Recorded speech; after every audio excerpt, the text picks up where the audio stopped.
The Celsa Group Story Part 8, Implementing the Shareholders Cramdown. Welcome back to our video series on Spain's restructuring regime.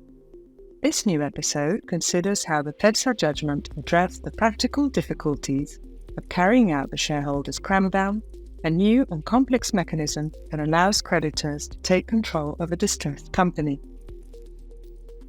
The change of control over Celsa involved two steps. First, the share capital of Picos, family holding company, was reduced to zero.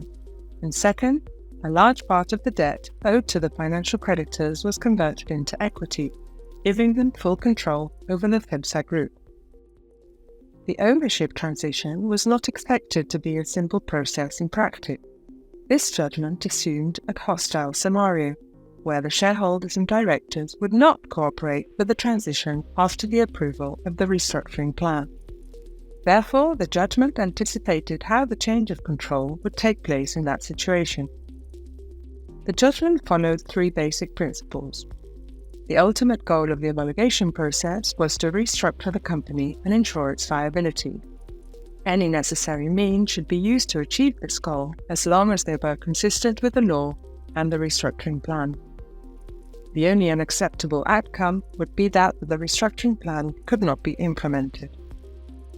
The key figure in this process was the restructuring expert, who had a crucial role in the homologation process. His primary role was to assist with the negotiation and design of the restructuring plan and to calculate the majorities within each class and assess the company's valuation in a context of cross-class cramdown. The Celsa judgment assigned an additional role at the request of the lenders to the expert, implementing the restructuring plan.